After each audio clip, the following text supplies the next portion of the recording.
kata malaikat Ridwan, saya mau bawa nyawa ini ya. Saya pengen bawa ini ke surga. Kalau kata malaikat Malik, saya mau bawa nyawa ini ke neraka. Wong dia belum sampai kampung orang soleh, belum menyembah Allah. Kata malaikat Ridwan, dia sudah berikhtiar, dia sudah berniat, dia sudah mujahadah, udah berjihad, udah berjalan. Dia sudah mewujudkan hijrahnya, niatnya ya. Jadi ketika malaikat lagi berselisih begitu, Allah mengutus malaikat Jibril untuk mengutus buminya lebih dekat kemana? Jasad orang yang tadi pembunuh 100 nyawa. Disuruh ukur, nanti kalau buminya paling dekat ke kampung orang mana, ya disitulah dia menentukan keputusan masuk surga apa neraka. Kalau dekat ke kampung orang soleh dia masuk surga, kalau dekat ke kampung orang sebelumnya dia masuk neraka. Ketika Jibril menengahi kedua malaikat tadi, maka Allah berfirman kepada bumi, wahai bumi, mendekatlah ke kampung orang soleh. Coba, apa kurang baiknya Allah? Kalau kita sampai masuk neraka juga berarti bukan Allah yang kurang baik, kita yang kurang kurang ajar ya. Kitanya yang kurang benar, yang nggak benar gitu ya. Karena Allah Subhanahu wa taala luar biasa dengan segala kebaikannya, Rahman dan Rahimnya, selalu memberi kesempatan. Selagi nyawa belum ya sampai tenggorokan. Malam yugorgir. Nah, maka itu tadi salah satu jenis hijrah, hijrah makani. Maka kalau kita lihat ada hijrah maknawi ya. Hijrah maknawi, kita mengambil pelajaran dari hijrah. Selalu berusaha menegakkan syariat di setiap lini aktivitas dan akhlaknya. Lini kehidupannya. Itu maknawiyah banget ya. Berpindah dari satu hal yang memang mungkin agak kurang baik menuju ke satu hal yang lebih baik ya, berpindah dari satu kekurangan menuju kesempurnaan. Itulah Rasulullah dengan para sahabat.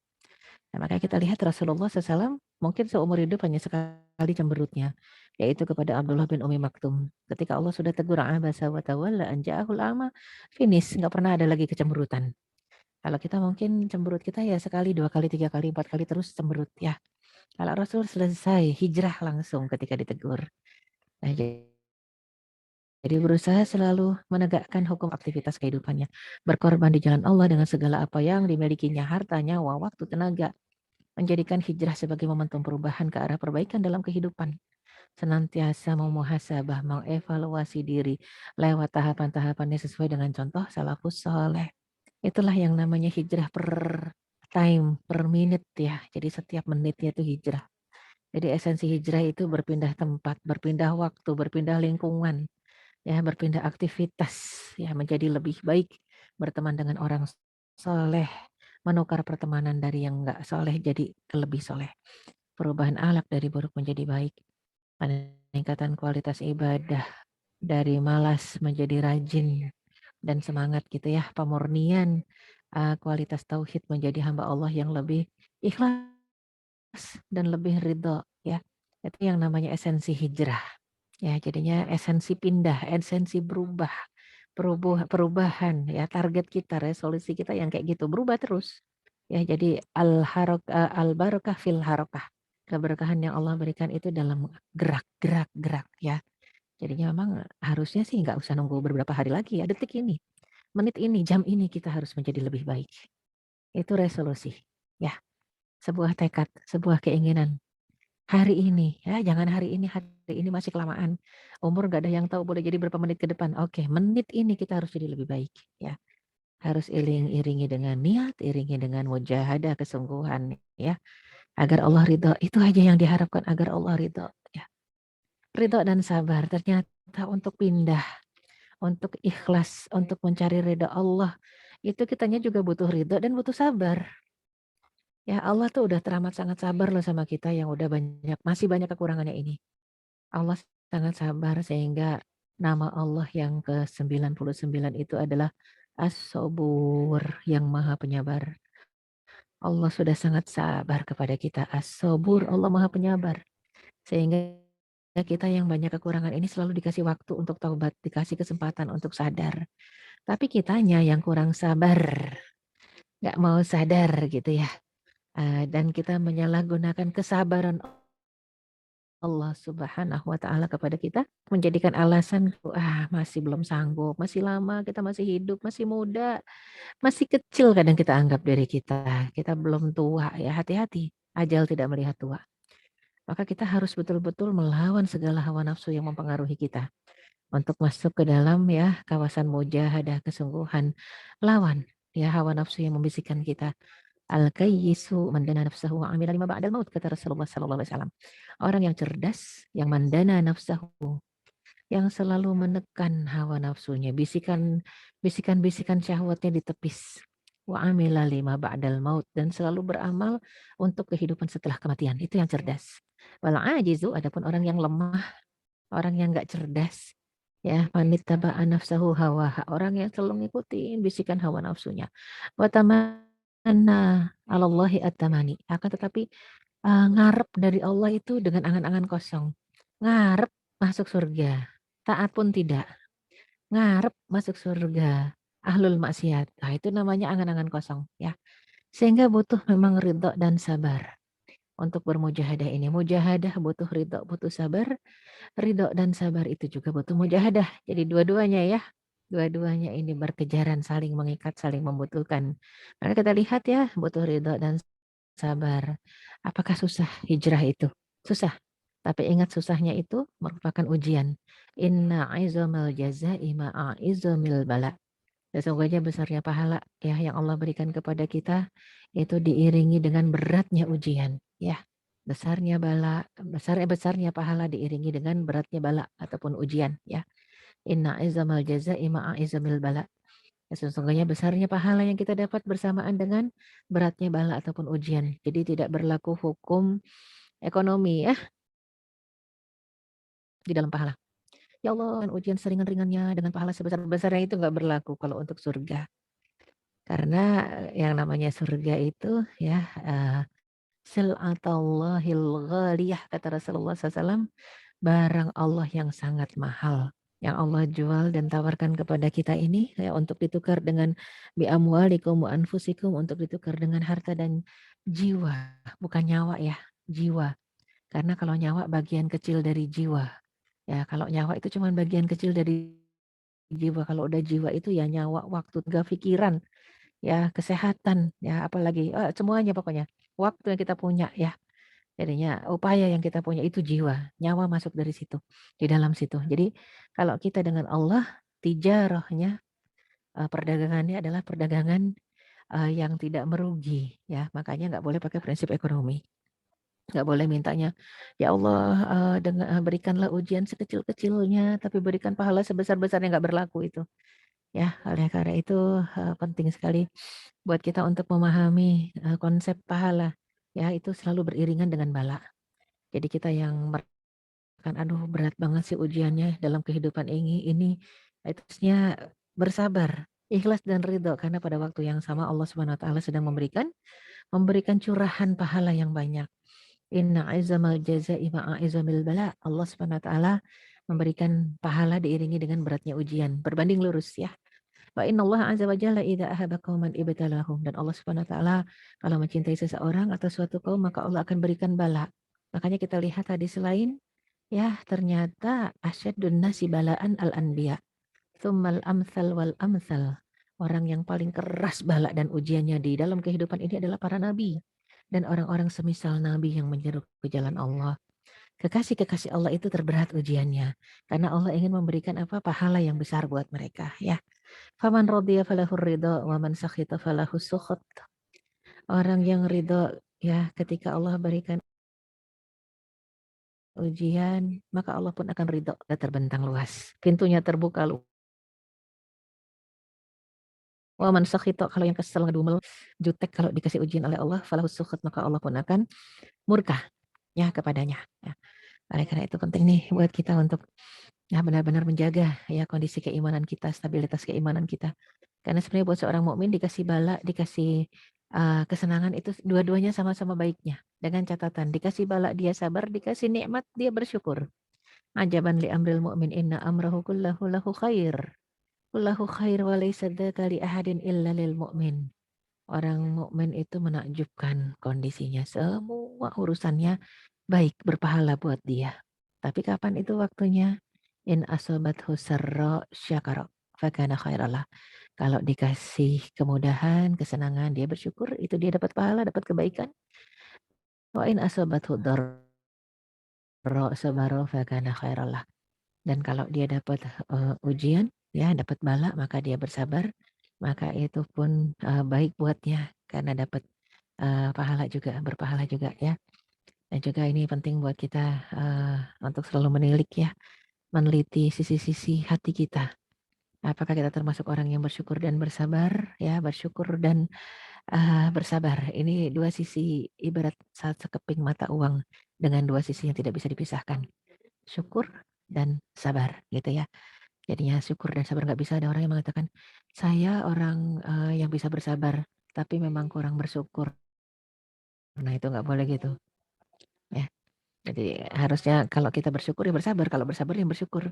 Karena syukur itu adalah sabar di saat senang dan sabar itu adalah syukur di saat susah gitu ya. Jadi kita lihat juga Allah Subhanahu wa taala sampai mengatakan dalam hadis qudsi ya. Nah, ini satu firman Allah dalam hadis qudsi. Betul-betul pengingat buat kita semua ya. Anallah la ilaha illa ana. Aku ini Allah, tiada Tuhan selain aku kata Allah. Man lam yasbir ala bala'i wa lam yashkur na'ma'i wa lam yardo biqada'i falyattakhid rabban siwa'i. Aku ini Allah, tiada ilah selainku ya. Barang siapa yang tidak bisa bersabar terhadap ujianku, tidak bisa bersyukur ke atas nikmat-nikmatku, dan tidak ridho dengan takdirku, maka carilah Rob selain aku. Ya, bahkan dalam hadis lain juga melengkapi hadis ini disebutkan falyakhruj min fadai wal yaltami wa'i. Silahkan keluar dari Tuhan selain aku. Nggak bisa lah. Ini ketentuan baku kita hidup di planet bumi. Ya, di dunia ini ketentuan baku. Kalau sampai kita nggak ridho, nggak sabar, nggak syukur, kata Allah cari Tuhan selain aku. Waduh, nggak mungkin. Ya, kalaupun mati kita kemana? Inna lillahi wa inna ilaihi roji'un. Roji'un kita kembalinya kepada Allah. Beriman nggak beriman baliknya kepada Allah. Karena Allah yang menciptakan kita. Kita ini manusia yang beriman, manusia yang kufur, yang nggak beriman, yang nyiptain siapa? Ya Allah. Kalau nggak bersyukur kepada Allah, Allah yang hisab. Kalau bersyukur kepada Allah, Allah juga yang menghisab. Nggak beriman kepada Allah, Allah yang menghisab. Orang yang beriman kepada Allah, Allah juga yang menghisab. Raji'un wa inna ilaihi raji'un. Hanya kepada Allah kita kembali. Makanya Allah mengingatkan kita. Alhamdulillah kita mendengar, melihat peringatan itu. Coba yang nggak beriman, belum tentulah melihat dan mendengar ini. Yang nggak beriman. Tapi apakah Allah menzalimi hambanya? Tidak. Yang mungkin belum melihat ini, dia akan mendapatkan sinyal-sinyal ya fitrahnya. Dan yang nggak lihat literatur teks, dia akan dapatkan sinyal-sinyal fitrahnya dari tempat yang lain. Mungkin dia bersahabat dengan orang yang masih terjaga keislamannya.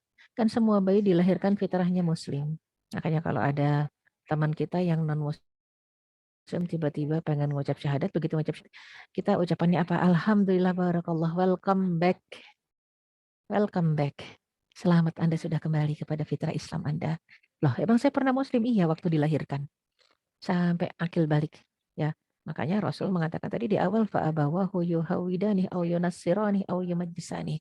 Orang tuanya merusak fitrah si anak itu sendiri dijadikan Yahudi, Nasrani, Majusi. Ya. Maka penting buat kita tadi disebutkan di awal ada mujahadah supaya hijrah per detik ya, per hari paling. Sungguhan mujahadah ini butuh muhasabah. Ya, butuh muhasabah, butuh evaluasi rutin tiap hari. Musyarotoh, buat perjanjian dengan diri sendiri. Ya Allah, kalau saya terlambat bangun subuh, saya hukum diri sendiri. Dengan apa dihukumnya? Dengan infak 100.000. Kalau 100.000 kekecilan, maka infaklah misalnya 500.000. Atau kalau masih kekecilan, mungkin yang penghasilannya 50 juta sehari, oke infaklah yang besar 10 juta misalnya. Kasih hukuman yang setara dengan dosa yang kita kerjakan, walaupun sebenarnya kita nggak tahu timbangannya berapa ya. Hanya Allah yang tahu ini dosa benar-benar dikerjakan karena kekhilafan, kelalaian, atau karena kebiasaan. Nah, atau memang karena kita menuhankan hawa nafsu kita. Buat tahapan muhasabah, ada janji, ada tekad, ada pemantauan diri. Gimana caranya mantau diri? Kalau Allah pasti memantau kita, CCTV Allah nggak pernah rusak. Sedangkan kita gimana caranya membaker? Pasang alarm. Minta tolong teman miss call kita atau telepon kita walaupun di malam hari agar kita bangun qiyamul lail. Kalau gitu kalau mau tidur ya jangan di silent HP-nya gitu ya. Jadi butuh muraqabah, muhasabah, evaluasi lagi diri kita evaluasi. Ya, muaqabah, hukum diri kalau memang kita lalai dari dari perjanjian kita seperti Umar bin Khattab. Untuk yang selain Umar bin Khattab, yang penting sholat itu adalah sesudah masuk waktu azan. Begitu azan, sholat berjamaah sudah selesai, gugur kewajibannya. Tapi untuk seorang Umar bin Khattab, dia buat janji buat dirinya sendiri. Seandainya seorang Umar bin Khattab tidak sholat berjamaah di belakang Rasulullah SAW, tidak menjadi makmum dari imamnya Rasul gitu ya, maka Umar harus menghukum dia. Ketika sholat asharnya Umar tertinggal berjamaah bersama Rasul, dia hukum dirinya. Dengan apa? Dengan menginfakkan sebidang kebun yang bikin dia lalai. Kebun yang sudah layak panen besoknya, itu diinfakkan semua. Karena Umar waktu itu keasikan menghitung buah-buahan yang akan dipanen besok. Ya, itu mu'aqabah namanya. Bersamaan juga dengan mu'aqabah adalah mu'atabah, mencela diri sendiri. Artinya negur diri, aduh kenapa sih ini jiwa kayak begini banget gitu ya. Aksam tuh ya nafsu la tanzilinna, la tanzilinna aw la tukrahinna. Aku bersumpah wahai jiwa maka akan aku paksa. Ya, jadinya akan jadi memang seperti itu Umar. Oleh karena itu wajar ya sederajat Umar bin Khattab itu korinnya yang jin, kan setiap kita ada korin jin yang membisikkan yang buruk-buruk. Itu korinnya Umar nggak betah sama Umar. Kalau lihat Umar akan ngibrit. Apakah Umar lihat? Nggak lihat korinnya Umar. Oh, itu korinnya yang lihat Umar. Kenapa saking Umar itu betul-betul cinta pada Allah dan benci sama dunia itu Umar ya. Tiap kali bangun tidur tuh Umar mengatakan ya dunia gurri goiri. Wahai dunia godalah yang selain aku. Ya, jadi jangan goda aku, goda yang selain aku itu ya luar biasa ya. Jadi memang mujahadah kita bersungguh-sungguh kita ya untuk betul-betul agar ada di jalan resolusi gitu ya. Apa yang sudah kita targetkan maka butuh mujahadah kesungguhan ya. Jadi penting ada muhasabah dan komitmen dalam syariat. Jadi kalau sudah muhasabah maka kita harus komitmen istiqomahlah untuk melakukan apa muhasabah setiap harinya itu ya.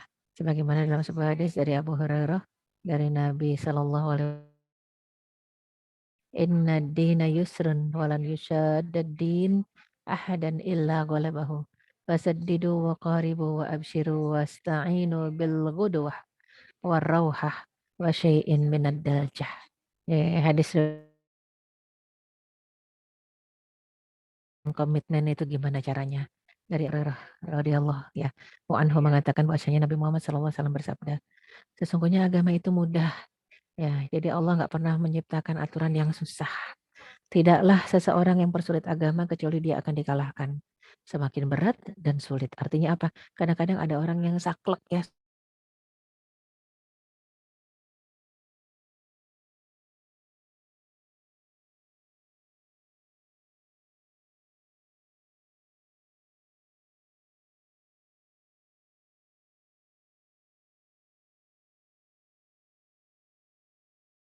Gembira dan minta tolonglah dengan al-ghadwah. Al-ghadwah itu bil ghadati wal asyi yuriduna wajhah. Bil ghadati artinya berpagi-pagilah. Karena segala sesuatu yang dikerjakan lebih early, lebih pagi, itu barokahnya lebih banyak. Dan ingatlah Allah pagi, petang, siang, malam gitu ya. Tapi kerjakan segala sesuatu di awal waktu. Dan rauhah, rauhah itu waktu istirahat. Ya, jadinya di awal waktu kerjakan, di waktu istirahat, ya istirahat. Dan wasyai'in minad diljah. Ya, jadi ini sebenarnya bukan berangkat setelah zuhur, berangkat di waktu malam, bukan. Ini terjemahan bahasa Indonesianya dari buku saya ambil begitu saja, literlek. Sebenarnya aslinya bukan begitu. Ambil sedikit waktu rauhah, waktu rehat kamu, dan ambil sedikit jatah malam kamu untuk tidur. Sedikit bisyai'in, wasyai'in minadilja. Ya, jadi jangan lama-lama tidur malam. Tidur siang, koilulah pakai, harus tidur siang. Kan nggak koilulah. Jadi ambil jatah koilulah kita dan ambil jatah istirahat malam kita sedikit. Selebihnya ibadah dan bekerja. Itu yang dimaksud ya kalau kita bicara tentang resolusi. Maka ingat ya yang tiga ini. Kita serius berjalan di jalan Allah berpagi-pagi gitu ya. Artinya apapun dikerjakan segera di waktu pagi khususnya kebaikan dan akhirat kita. Ya, kemudian juga siang hari kita qailulah, tidur sedikit, dan malam hari juga tidurnya jangan kebanyakan. Ya, jangan kebanyakan, cukup 4 jam, udah cukup banget ya. 8 jam tidurnya bayi. 4 jam sudah cukup, 6 jam udah lebih dari cukup kalau untuk yang sakit ya. Selebihnya paling tidak ada 1 jam, 2 jam untuk zikir. Kalau nggak kuat sholat berdiri, zikir. Istighfar yang banyak. Astagfirullah, astagfirullah, istighfar yang banyak. Ya, semoga itu bisa mempermudah kita menjadi seseorang yang baru di esok hari ya. Nggak usah tunggu tanggal 1. Ya, karena umur nggak ada yang tahu. Boleh jadi berapa menit ke depan kita sudah tidak ada di dunia ini ya. Boleh jadi kita sudah pindah ke alam barzakh, ke alam lain ya. Dan satu hal yang penting adalah Allah mewafatkan kita dalam kondisi husnul khatimah. Amin ya rabbal alamin. Aku qouli hadza wa astaghfirullah li wa lakum. Alafal minkum wa bifiq walidayya. Wassalamualaikum warahmatullahi wabarakatuh. Ya, saya kembalikan ke host. Silakan.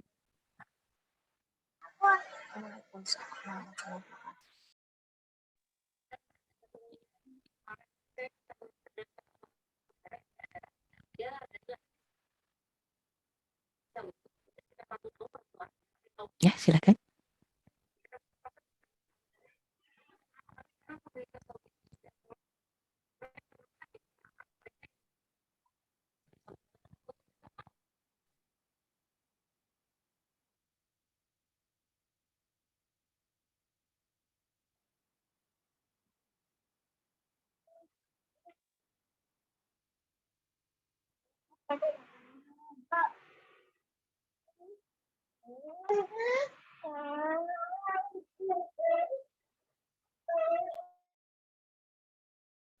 Sudah Mbak Wiwin, dilanjut.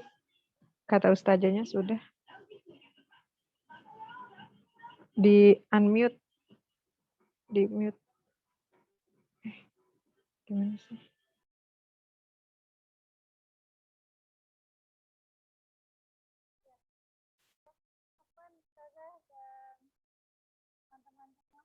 Tadi ada masalah dengan speaker saya. Karena di sini hujan, alhamdulillah. Jadi suaranya keren. Jadi cari-cari headset.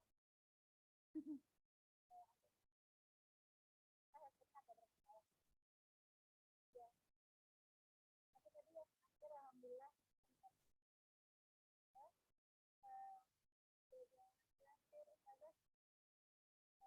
Kita buka sesi tanya jawab ya. Mbak Wiwin nggak kedengaran ya? Iya, nggak ada suaranya. Saya pikir saya doang. Halo Ibu-Ibu. Kedengaran nggak suaraku? Ya, sudah dengar. Nggak kedengaran. Benar, saya sekarang dengar. Tadi nggak dengar. Suara Mbak Nova kedengeran. Ya, saya ambil alih ya Ibu-Ibu. Berhubung Mbak Wiwin suara di Orchid sedang hujan besar, saya ambil alih sebentar ya. Ya, alhamdulillah, jazakillah khairan ya Ustazah Erika atas pemaparannya, Masya Allah. Benar-benar dari awal sudah bagus sekali mengingatkan kita tentang sebuah resolusi yang amat penting ya. Resolusi tentang kehidupan. Bahwa kita resolusi bukan hanya untuk hari ini saja atau untuk tahun depan saja, tapi dimulai sejak hari ini. Bicara hijrah, bicara tentang resolusi. Masya Allah, la ilaha illallah. Bagaimana kita niatkan benar-benar, bagaimana kita meresolusi diri kita atau menghijrahkan diri kita ke sesuatu yang lebih baik sesuai syariat Islam. Begitu ya Ustazah ya? Iya, betul. Iya. Ya. Ada yang mudah-mudahan detik ini Waalaikumsalam. ketika hujan mulai turun kita berdoa bersama-sama di waktu yang mustajab, di waktu asar, di waktu turun hujan. Mudah-mudahan resolusi kita pada saat ini untuk ke depan hidup yang nanti setelah di dunia ini, bahwa ada 4 lagi tahapan kehidupan yang akan kita jalani ya, kita hadapi, dan itu mulai di detik-detik ini kita persiapkan dengan sebaik-baiknya. Bismillahirrahmanirrahim. Ya, mungkin ada pada Ustazah Erika.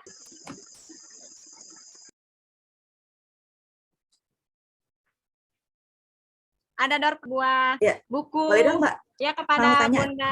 Ya, Bismillahirrahmanirrahim. Assalamualaikum warahmatullahi wabarakatuh. Ustazah Waalaikumsalam Erika, warahmatullahi salam kenal kembali. wabarakatuh. Padahal sudah pernah. Masya Allah, Baik, barakallah. baik Ustazah, Anda dulu muridnya Mbak Kanti. Baik Oh Ustazah, iya, saya ingin Masya bertanya Allah. tentang ini Ustazah. Ingin bertanya tentang ini saja, tentang hijrahnya seorang Nabi Yunus. Apakah bisa dikatakan hijrah saja ketika beliau meninggalkan umatnya yang tidak percaya dengan seruan beliau ya.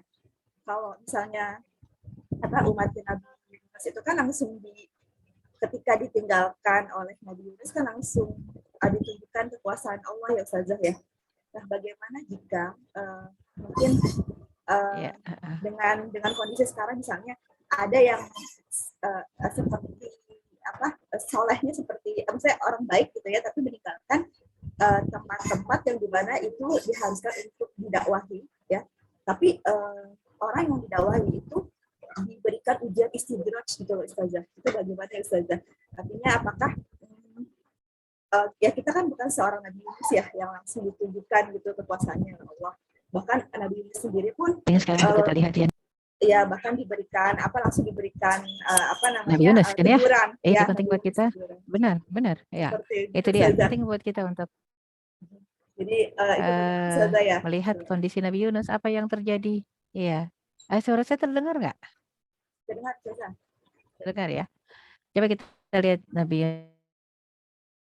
Kayak tadi disebutkan hijrah itu butuh niat dan jihad, butuh niat dan mujahadah dan kesungguhan. Nggak cuma sekedar mujahadah, nggak cuma sekedar kesel karena tetangganya nggak bisa didawahin, kita pindah ah. Nah, kalau karena kesel begini hati-hati nih, jangan-jangan kita ikut kayak Nabi Yunus ditelan ikan paus mau. Ya, jadi memang kenapa sekarang ada suka orang, mungkin kebanyakan orang sekarang ya, memberikan satu gambaran bagi orang yang kayaknya kita kesel banget gitu ya ngelihatnya. Itu selalu mengatakan apa, istilahnya ya, komennya orang kepada orang-orang yang ngeselin. Ke laut aja sono, ke laut aja. Maksudnya apa? Memang kalau di laut itu kita laut yang sebegitu besarnya, segitu luasnya, air yang kayaknya lembut dan halus. Oh, hati-hati dengan air laut ya. Kalau Allah murka, Allah marah, dia bisa melambung tinggi jadi tsunami. Dia bisa bergelombang mendatangkan badai, jangankan bagi orang yang berbahaya, bagi kapal aja yang sebesar Titanic, ya karam juga. Ya, hati-hati dengan laut. Makanya komentar orang kepada orang yang nyebelin biasanya sana ke laut aja gitu ya. Mengingat kisah Nabi Yunus alaihissalam. Dia meninggalkan tugas. Dia bukan hijrah lillahi ta'ala.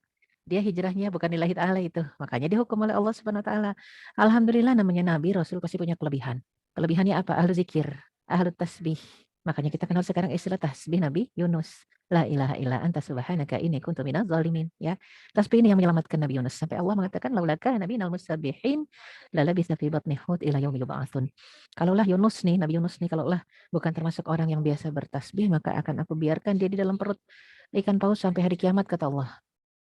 Makanya banyak orang yang mengatakan makhluk yang paling panjang umurnya adalah ikan pausnya Nabi Yunus. Karena dia hidup dari zaman dulu sampai hari kiamat katanya gitu ya. Karena mengartikan ayat tadi gitu ya. Nah, ini satu gambaran kenapa apapun kondisi orang di hadapan kita, kalau kita ditugaskan, kan kita siapa yang nugasin tentang tugas ini beda lagi. Siapa yang menugaskan kita? Kalau kita ditugaskan, itu kan Nabi dan Rasul yang nugasin Allah. Ditugaskan di satu tempat untuk menyeru, ya jangan kabur dari tugas itu. Ya, ada seorang ibu yang kesel sama anaknya, kabur dari rumahnya. Lah kok ibu kabur dari rumahnya? Ngeselin si ustazah, anak saya nggak bisa dibilangin suami. Lah tugasnya dia itu di situ. Bukannya tugasnya kesel terus kabur. Ingat-ingat kalau seorang ibu melalaikan tugasnya, nanti ditelan ikan paus kalau kabur. Seorang ayah melalaikan tugasnya juga hati-hati terancam ditelan ikan paus gitu kan ya. Kecuali naudzubillah min dzalik, tiba-tiba naudzubillah Allah dampingkan kita dengan secara pisahkan ya. Artinya ya berpisah, finish. Ya cerai, karena itu satu hal yang harus dan wajib. Ketika memang kita lihat fenomena kemurtadan, fenomena ya pengingkaran akidah itu udah tauhid harus. Nah, tapi kalau bicara cuman sabar bangunin sholat, sabar ngingetin supaya rajin nggak lambat-lambat sholatnya, sabar ngingetin supaya ngaji, sabar, sabar, dan sabar. Ini tugas kita ya. Jadi kalau misalnya kaumnya sendiri sudah Allah tegur, iya, tapi kalau Allah yang negur langsung tanpa upaya dari kita nggak dapat saham pahalanya. Makanya jangan kita senang-senang, wah kita udah tinggalin terus Allah yang negur kaumnya. Itu bukan bukan upaya kita itu. Kita harus ada upaya, ada usaha, ada mujahadah. Jadi makanya kenapa Nabi Yunus ditegur Allah. Itu Allah selamatkan karena Nabi Yunus orang yang rajin tasbih. Lah kita sudah nggak taat, nggak tasbih, apa yang mau menyelamatkan kita? Apa yang bisa membuat kita diselamatkan oleh Allah kalau tasbih enggak, zikir enggak, istighfar enggak, sedekah enggak. Kita minta diselamatkan, begitu kita keluar dari jalur Allah maka susah untuk diselamatkan. Bukan Allah tidak mampu tapi Allah tidak mau menyelamatkan hambanya yang enggak punya tabungan. Ya, harus mujahadah memiliki tabungan dalam kehidupan ini supaya di saat-saat penting, di saat-saat kita khilaf, lalai, lupa, butuh pertolongan Allah dengan tabungan-tabungan kita tadi, tabungan amal soleh ya. Allahu a'lam bishawab. Jazakallah khair, Ustazah. Wah iya.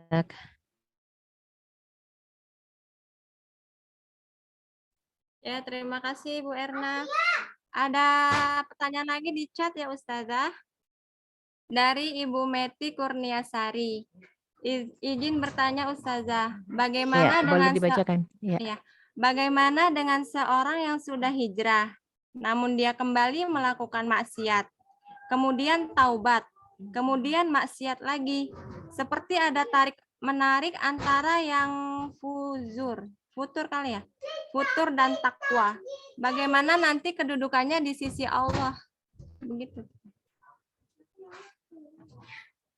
Sudah hijrah, kembali Ini bermaksiat, kemudian untuk taubat, hijrah, maksiat jadi lagi. ibarat kata taubat,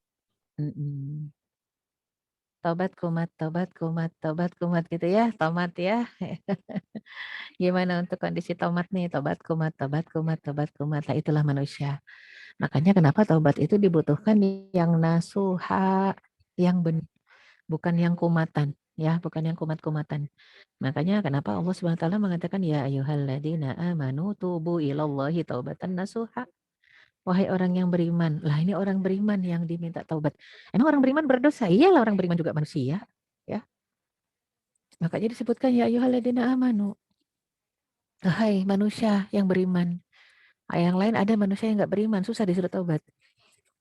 Makanya orang beriman yang mudah disuruh taubat. Dan taubatnya diperintahkan tubu ilallahi taubatan nasuha. Asa an yab'atsaka rabbuka maqaman mahmuda, ya. Kalau kita taubatnya sudah benar-benar bukan yang kumatan begitu, maka Allah akan memberikan kita maqaman mahmuda, kedudukan terpuji di sisi Allah Subhanahu wa taala. Saya juga diperintahkan ya wala tamutunna illa wa antum muslimun. Kalau sudah taubat nasuha, pastikan istiqomahkan diri agar tidak mati nanti kecuali dalam kondisi muslim. Karena kondisi sekarang ya Allah betul-betul rusak ya, manusianya rusak yang terakhir ini. Jadi bukan zamannya yang rusak. Karena Allah SWT sampai mengatakan manusia yasubud dahar, manusia mencela zaman, mencela waktu. Wa anad dahar, kata Allah, padahal aku yang menciptakan waktu. Adapun yang rusak itu bukan waktunya, bukan zamannya, bukan masanya, tapi yang rusak orangnya yang mengisi zaman tadi. Orang yang mengisi masa tadi. Jadi kitanya yang harus memperbaiki diri. Jadi kadang-kadang orang kan suka cari pembenaran, cari kambing hitam, ya. Ayo kita perbaiki zaman. Ya kok yang diperbaiki zaman sama masanya sudah sangat rusak ya, sehingga kalau kita lihat di kanan kiri depan belakang itu pemandangan di akhir zaman ini miris kita ya, mabok-mabokan, zina, prolog zina, pacaran itu sudah di mana-mana ya. Jadi memang betul-betul harus waspada dengan fenomena seperti itu karena Allah SWT sangat mungkin mendatangkan azab di tengah-tengah kita walaupun kita misalnya. Sehingga disebutkan wattaqu fitnatan la tusibannal ladzina zalamu minkum khassah wa'lamu annallaha syadidul iqab. Takutlah kepada musibah yang tidak Allah utus, bala dan hukuman azab yang tidak Allah utus khusus untuk orang zalim. Ingat Allah hukumannya ataupun juga azabnya sangat untuk orang zolim. Karena orang yang nggak zolimnya, orang yang solehnya diem, nggak ada aksi, nggak ada reaksi.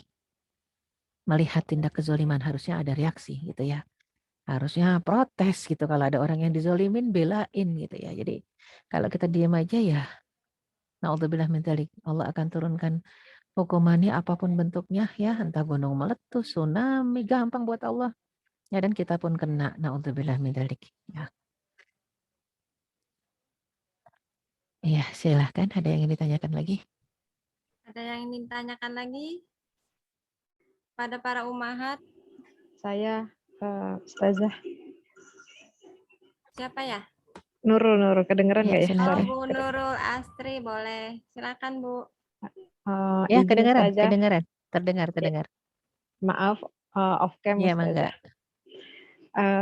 Ini kalau kita bicara tentang hijrah Ustazah, apakah kita hijrah itu harus secara Iya. kafah gitu, sungguh-sungguh benar-benar menyeluruh gitu ya?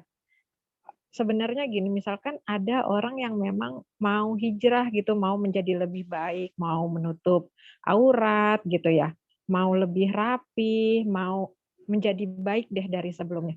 Tapi nggak mampu gitu Ustazah. Maksudnya secara langsung, misalkan langsung pakai gamis, langsung jilbabnya besar gitu. Belum mampu seperti itu Ustazah gitu. Dan gimana baiknya gitu? Apakah memang harus Iya. bertahap, pelan-pelan atau gimana gitu Ustazah? Terima kasih. Iya. Bagus pertanyaannya, sama-sama. Ya, apakah bertahap ataukah drastis ya? Seperti revolusi gitu ya. Jadi dalam diri kita ini berbeda-beda yang namanya frekuensi keimanan, nggak sama antara orang yang satu dengan yang lain. Makanya surga juga berperingkat ya. Mungkin kalau orangnya bertanya, saya ingin surga tertinggi ya Rasulullah. Apakah jawaban Rasul? Ya, tinggal syahid fisabilillah, finish. Kan mintanya surga tertinggi ya. Tapi ketika Rasulullah SAW melihat satu pemandangan, Ammar bin Yasir terikat di seonggok tiang, di sebuah tiang terikat, sambil nangis melihat pemandangan di depan mata Ammar bin Yasir, seorang ayah Yasir ya, badannya terbelah dua, ditarik kuda ke kanan dan ke kiri oleh orang-orang kafir Quraisy, dan sang ibunda Sumayyah ya tergeletak di depan matanya dalam kondisi tertusuk tombak dari kemaluan tembus kepala. Apa yang terjadi oleh Ammar ya? Ammar sang putra waktu itu sudah diancam ternyata oleh musuh-musuh Allah yang membunuh ayah bundanya. Kamu tetap dalam akidah Islam, kamu lihat ibu bapakmu. Ayo kamu keluar sekarang. Maka Ammar bin Yasir mengucapkan kalimat kufur. Ya, saya nggak Islam lagi, saya keluar. Ya, dia ucapkan kalimat kufur. Habis itu diketawain oleh orang-orang kafir Quraisy, dibiarkan terikat dan ditinggalkan. Pasukan Muslim, Rasul dengan sahabat datang nggak lama kemudian, melepaskan Ammar yang sambil nangis mengatakan, ya Rasulullah maaf, Ammar sudah murtad, Ammar sudah murtad. Ya, Ammar sudah murtad, Ammar sudah mengucapkan kalimat kufur tadi ketika diancam. Kata Rasulullah, wa kaifa tajidu qalbak? Wa kaifa tajidu qalbak? Bagaimana kamu dapati kondisi hatimu? Apa kata Ammar? Wa qalbi mutmainnun bil iman. Hatiku tetap tenang dalam keimanan. Itu lisan aja yang bicara tadi karena ketakutan. Apa kata Rasulullah? Sabran ala Yasir fa inna mau'idakumul jannah. Sabarlah keluarga Yasir, sesungguhnya janji Allah buat kalian semua adalah surga. Sabar. Kalau mereka mereka datang lagi, ngancem lagi, membunuh kamu, kamu ketakutan, gak berani ucapkan lagi kalimat itu. Rasul bukan kita supaya nggak komitmen dan munafik, tidak. Iman kita beda-beda. Kalau ada orang yang sudah berkerudung, rapat, ya, kemudian nanya, Ustazah saya sebaiknya gimana? Saya lebih rapatkan lagi pakaian saya. Apa saya harus pakai kaos kaki? Apakah celana panjang saya diganti rok? Saya akan jawab iya. Tapi kalau yang datang masih pakai tank top, belum pakai kerudung, pakai tank top, pakai rok pendek, kalau nggak pakai celana pendek. Ustazah apa saya harus pakai gamis? Saya bilang tidak. Jadi dilihat ya, likulli dzi maqamin maqal. Setiap orang ada statement tertentu buat dia untuk derajatnya. Tapi kalau dia bertanya, yang terbaik mana Ustazah? Celana panjang atau rok? Saya akan jawab rok. Lebih longgar lagi lebih bagus, kalau mau pakai jubah silakan. Ya, apakah jilbabnya panjang atau pendek tergantung. Ya, kamu mau naik motor, kalau jilbabnya kepanjangan sampai ke langsir bawah, masuk ke jari-jari, kamu celaka. Ya jangan banget, yang penting nutup aja, nutup dada sudah ketutup, ya belakang juga ketutup, bajunya longgar, enggak mereket-tetet gitu ya, enggak kayak lepet gitu, sudah cukup ya. Jadi penting kamu naik apa. Nah, jadi ini juga penting, harus di dalam jubah ada celana panjang, harus di dalam rok ada celana panjang. Kalau celana panjang aja gimana? Karena saya naik motor ke sana kemari. Oke, celana panjang tapi bukan legging. Legging bukan celana, itu daleman ya. Celana panjangnya jangan yang ketat, yang longgar. Ya, kemudian juga atasannya jangan di pantat ya. Harus nutupin pantat kalau bisa selutut, silahkan. Nggak masalah ya. Dilihat aktivitas si yang bertanya ini apa. Karena aktivitasnya juga kalau memang ke sana kemari naik motor, ngegojek disuruh pakai gamis, nanti jangan-jangan dia celaka. Nyawa nomor 1 dilindungi di dalam syariat. Jadi dilihat siapa yang bertanya ya. Wallahu a'lam bishawab.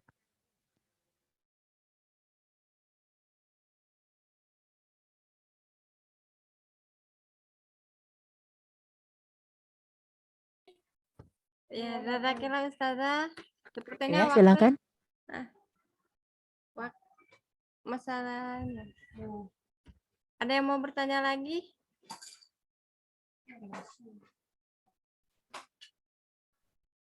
Ya, terima kasih kepada Bu Erna, Bu Meti, dan Bu Nurul ya yang sudah mengajukan pertanyaan. Dan barakallah kepada Bu Erna dan Bu Meti mendapatkan door prize dari tim Kurma ya. Berupa agenda buku Muslimah Planner 2022. Barakallah. Jazakillah, Bantia. Iya. Masya Allah, barakallah. Alhamdulillah Ustazah. Ustazah Erika, terima kasih ya atas waktunya dan materi yang Masya Allah. Sami-sami. Ya Masya Allah sebagai pengingat diri juga ya Ustazah. Dan mudah-mudahan nanti kita bisa bertemu kembali ya Ustazah ya di kajian kurma, Amin. kajian Amin, khusus, amin. kajian khusus para umahat. Khususnya di perumahan Orchid Green Park dan pada umumnya umahat semua yang insya Allah umat-umat hebat, umat-umat solihat yang selalu senantiasa haus akan mencari ilmu di kajian-kajian yang didukung oleh Kurma. Barakallah Ustazah. Sebelumnya dan terima kasih juga kepada para peserta yang menyempatkan waktunya dan di sore hari ini mendatangi majelis ilmu di kajian Kurma. Sebelum kita tutup, sebelumnya ini dulu ya, kita foto bersama ya. Boleh dibuka semua kameranya. Alhamdulillah Ustazah Erika udah bisa buka foto ya tadi. Udah.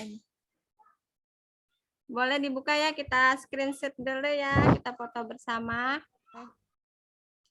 Ada Bu Risma, Bu Mia, Bu Risma Jamila ya, Bu RT, Bunda Syafiq, Bu Dini, Ibu Nur Alfiah, Mami Yusuf, Bu Eni, Mbak Susan, Mbak Yesi, Mbak Sarah, Buka dulu nih.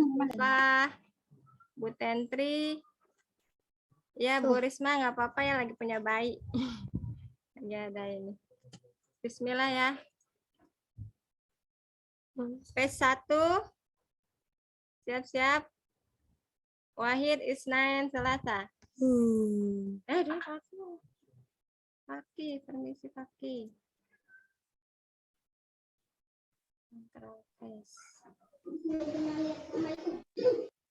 Slide kedua. Wahid, Isnain, Selasa. Bismillah. Terima kasih kepada ibu-ibu peserta Zoom Kurma hari ini. Untuknya mari kita tutup dengan membaca hamdalah. Alhamdulillah. Kita beristighfar sebanyak-banyaknya. Astagfirullahaladzim, astagfirullahaladzim, astagfirullahaladzim. Dan kita sempurnakan dengan membaca doa kafaratul majelis. Subhanakallahumma wa bihamdika asyhadu an la ilaha illa anta astaghfiruka wa atubu ilaik. Terima kasih pada ibu-ibu semua. Sampai Sampai berjumpa kembali ya di kajian kurma selanjutnya. Assalamualaikum warahmatullahi wabarakatuh. Waalaikumsalam Waalaikumsalam warahmatullahi wabarakatuh. Jazakillah khair Ustazah Erika. Ustazah Erika. Masya Allah kangennya Ustazah. Assalamualaikum warahmatullahi Ustazah wabarakatuh. kangennya Ustazah. Mudah-mudahan bisa Sama-sama. nanti ya Masya Ustazah ya. Allah. Mohon maaf lahir batin. Masya Allah Ustazah Erika. Sehat Ustazah. Boleh live ya. Syukron Mbak Mufa. Iya, sama-sama. Tuan ya, tadi nggak kedengeran suaranya ya. Ya Allah, Bu Wiwin. Baru bisa Mbak. Ampun ya Ya, Allah. dia. Nggak apa-apa, next ya. Ini headsetnya error, afwan ya Allah. Apa hujannya kan nggak kedengeran banget. Yang Jadi penting suaranya. ilmunya nggak terhambat ya tadi ya. Alhamdulillah. Maaf teman-teman semua. Ya. Assalamualaikum. Waalaikumsalam. Ya, waalaikumsalam warahmatullahi. Dimakan ee-nya.